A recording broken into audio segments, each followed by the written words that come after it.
حبايبي السلام عليكم، مرحبا بكم عندي في عالم رشيدة ام ار. اليوم ان شاء الله غادي نقدموا الفلافل ديال خوتنا السوريين واللبنانيين. نقدمها على الطريقه ديالي.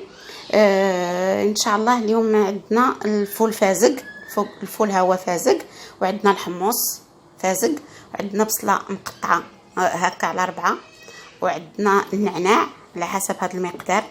وبالنسبه للتوابل عندنا الملحه، عندنا القزبر يابس مطحون، عندنا البهارات ديال سوريا اللي كيداروا في الفلافل راه كيتباعوا، وعندنا الكمون، وعندنا الابزار. الوغ عندنا الفول. بالنسبه للفول عندنا على حسب القياس ديال الفول والحمص يكونوا قد مثلا خديت نص كيلو ديال الفول، غناخذ نص كيلو ديال الحمص، يكونوا فازقين على حسب قياس واحد. النعناع محيدين لها الورقات ديال هذاك العروشه، وغير الورقات هكا ومغسوله على حسب قياس كل واحد المقدار ديالو. وبصله علاش غير مطحونه هكا؟ حيت غير مقطعه هكا غليظه، حيت غادي نطحن كل شيء. دابا هذا الشيء هذا غادي نديرو كله في الخلاط الكهربائي، وغادي نديرو مع هاد التوابل هادو ونخلط كل شيء، ونرجعوا ان شاء الله باش نوريكم الطريقه كيفاش كتجي. انا كل شيء درته في الخلاط الكهربائي، النعناع والفول والحمص. غادي ندير التوابل ديالي كل شيء هنايا.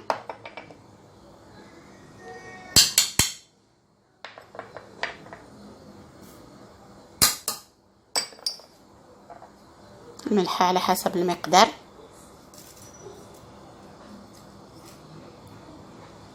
صافي. غادي نطحن كل شيء هادشي هكا في الخلاط الكهربائي ونرجع معكم حبايبي. دابا حنايا طحناها، كترجع على هذا الشكل هذا. هانتوما صافي. دابا غادي نديروها قريصات ونعاوتاني نكملوا الباقيه ان شاء الله. حبايبي كنقرصوهم هكا قريصات. دابا راني قاطه التليفون في اليد. المهم تنديروا هكا قريصات، ومن بعد كناخذوا صبعنا ونصبوهم هكا تقريبا في الوسط، غير الديكور وصافي. يجيو بحال هكذا بحال هكا. ها هي دي مطحونين.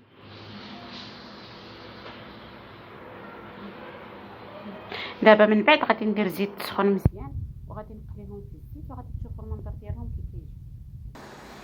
حبايبي من بعد ما درت الزيت سخن غادي ندير هاد الفلافل اللي تقلاو. الحمد لله. غندير هاد الفلافل اللي تقلاو هنا،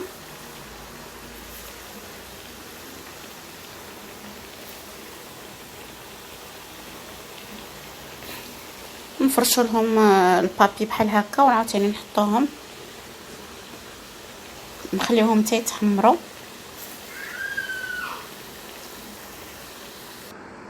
حبايبي الطريقه ديال الفلافل السوريين ها هي تاليناها. كيجي على هذا الشكل هذه هكا، كيجي المذاق فيهم زوين بزاف ولذاذين. اللي بغى يقدمهم على هذه الطريقه كيفرش فوق تحت منهم النعناع، ورق النعناع، ويقدمهم. واللي بغى يديرهم في داك الخبز العربي بالخاص ومطيشه وديكشي بحال ساندويتش، كيتقدموا عاوتاني بداك الطريقه. كل واحد كيقدمهم بالطريقه كيف ما بغى. المهم هي الطريقه ديال الفلافل سهله ولذيذه بزاف، كتجي زوينه بزاف. كنتمنى تجربوها وتعجبكم، وتابوناو عندي في عالم رشيده ام ار. مرحبا بكم عندي. واللي اول مره تيشوف القناه ديالي يضغط على الجرس باش يبقى يوصلوا الجديد ديالي. والاصدقاء اللي عندي في القناه ديالي كنقول لهم شكرا على المتابعه، ومرحبا بكم عندي، وشكرا.